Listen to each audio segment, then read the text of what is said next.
Hey, are you thinking about visiting Green Bay, Wisconsin? Whether you're coming here on vacation, for a long weekend, or even just visiting for the 2025 NFL Draft, in this video, I'm going to give you three pros, three cons, and everything else in between.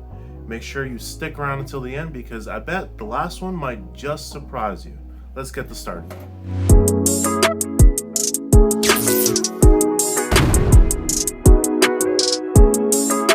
Pro tip number one, Lambeau Field in the Titletown district. If you're a big football fan and you love the Packers, and even if you don't, the Lambeau Field experience, especially with Titletown and the bars and stuff around it, is going to give you some of the best experiences ever when you come visit for the draft or just any kind of home game.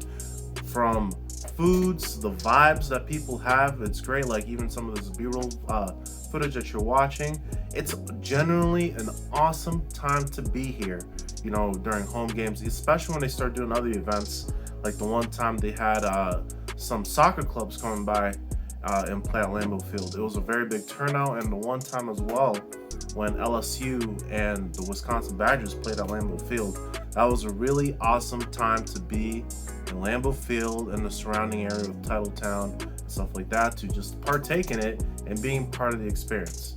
Now, I'm going to talk about the first con as well that ties directly into this.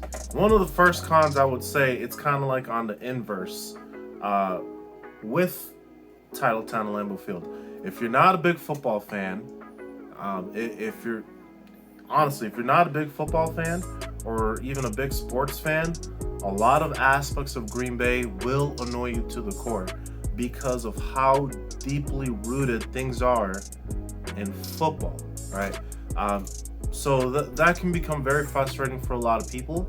And there's one video I made, I think it was last week or so, where some people were saying, and on Reddit, you know, and other places as well, that unless you love football, you're gonna feel trapped here.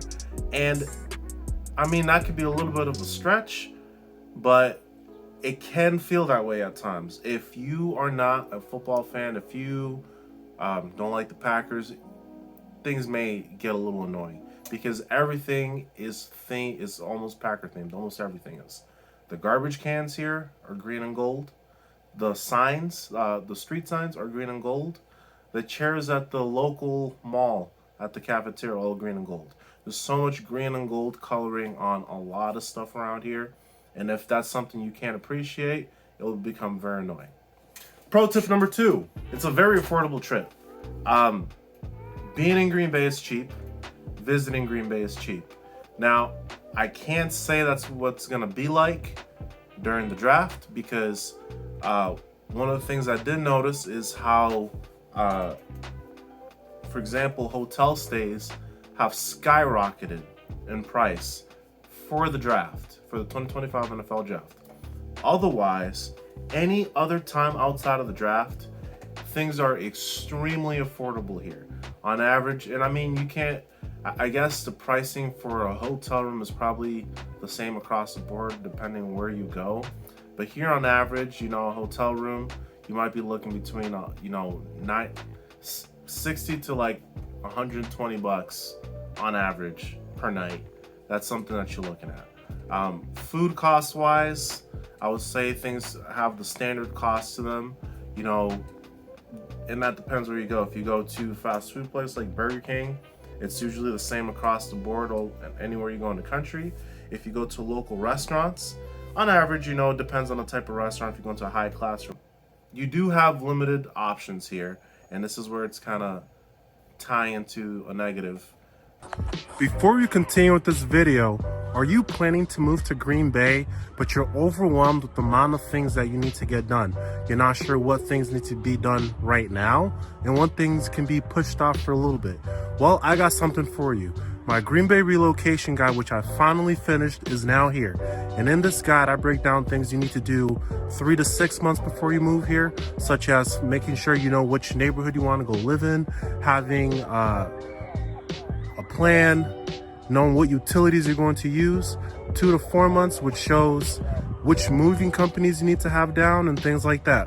Make sure you download it. On one of these sides, you're gonna see a QR code. Scan that QR code, and right there is gonna take you to my link tree, which is gonna be the link to download that guide, and it's also going to be in the description below if you are watching this on your phone. So I hope you guys enjoy it, and make sure you send this to somebody who is planning to move to Green Bay and you see that they look pretty overwhelmed. Now let's get back to the video. Con number 2 is limited transportation options. Here in Green Bay, honestly, there's not much for transportation. And I think that's going to be one of the big negatives possibly for the NFL draft that's about to start in the next couple weeks, is the fact that the infrastructure here for transportation is not that great. Yeah, you're gonna have a lot of Ubers, a lot of Lyfts.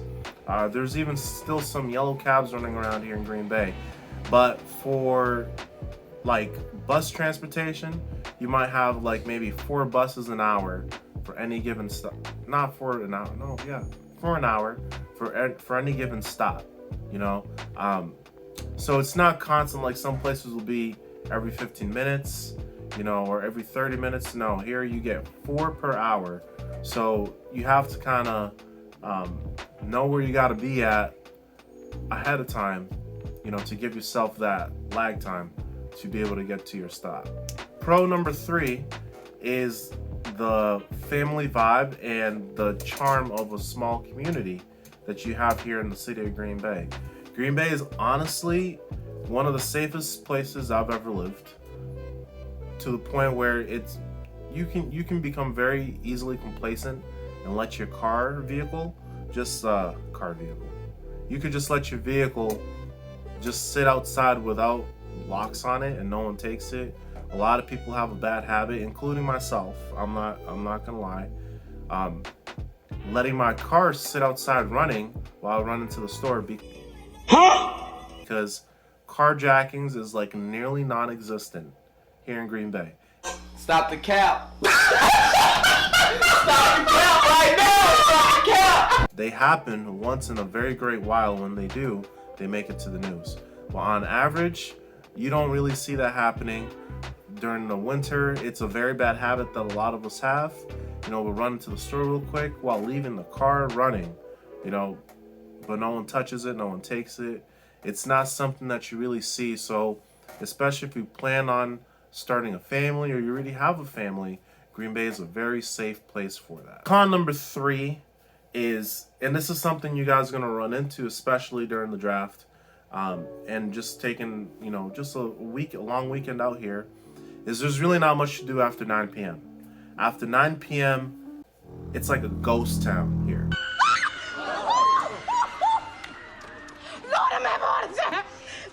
And that also goes into alcohol and beer sales, which is something you guys are really going to have to know, especially with Wisconsin being a major drinking state.